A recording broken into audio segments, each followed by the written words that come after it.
ಎಲ್ರಿಗೂ ನಮಸ್ಕಾರ. ನಾನಿವತ್ತು 3 ಥರ ಕೋಸಂಬರಿ ಮಾಡೋದನ್ನು ತೋರಿಸ್ತಾ ಇದ್ದೀನಿ. ಮೊದಲಿಗೆ ಕಡಲೆಬೇಳೆ ಕೋಸಂಬರಿ ಮಾಡೋದನ್ನು ನೋಡೋಣ. 4 ಗಂಟೆ ನೀರಿನಲ್ಲಿ ನೆನೆಸ್ಬಿಟ್ಟು ಕಡಲೆಬೇಳೆ ಹಾಕ್ಕೊಳ್ತಾ ಇದ್ದೀನಿ. ಸೌತೆಕಾಯಿ, ಕ್ಯಾರೆಟ್ ತುರಿದ್ಬಿಟ್ಟು ಹಾಕ್ತಾಯಿದ್ದೀನಿ. ಸ್ವಲ್ಪ ಹಸಿಕಾಯಿ ತುರಿ, ಹಸಿಮೆಣಸಿನ್ಕಾಯಿ, ಕೊತ್ತಂಬರಿ ಸೊಪ್ಪು, ರುಚಿಗೆ ಎಷ್ಟು ಬೇಕಷ್ಟು ಉಪ್ಪು, ಸ್ವಲ್ಪ ನಿಂಬೆಹಣ್ಣಿನ ರಸ.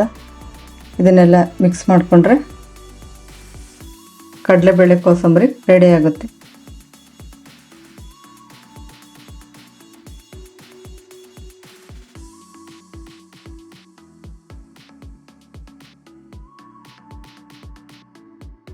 ಈಗ ಸ್ವೀಟ್ ಕಾರ್ನ್ ಕೋಸಂಬರಿ ನೋಡೋಣ.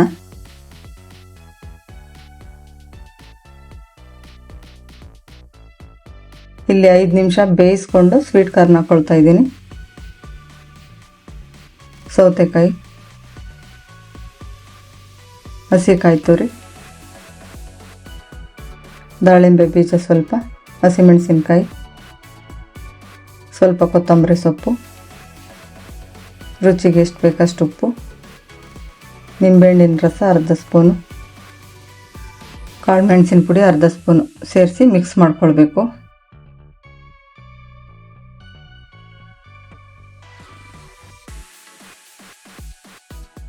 ಸ್ವೀಟ್ ಕಾರ್ನ್ ಕೋಸಂಬರಿ ರೆಡಿಯಾಗಿದೆ.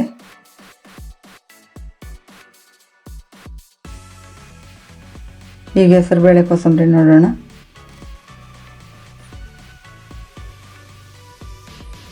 ನೆನೆಸ್ಕೊಂಡಿರೋ ಹೆಸರುಬೇಳೆ ಹಾಕೊಳ್ತಾ ಇದ್ದೀನಿ.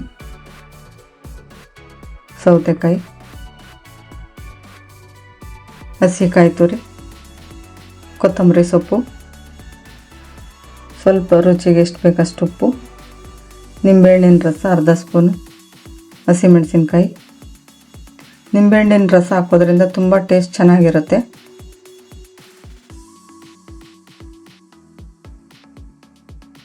ಹೆಸರುಬೇಳೆ ಕೋಸಂಬರಿ ರೆಡಿಯಾಗಿದೆ. ಹಬ್ಬದಲ್ಲಿ ಈ 3 ಕೋಸಂಬರಿ ಟ್ರೈ ಮಾಡಿ ಹೇಗೆ ಬಂತಂತ ಕಮೆಂಟ್ ಮಾಡಿ. Thank you.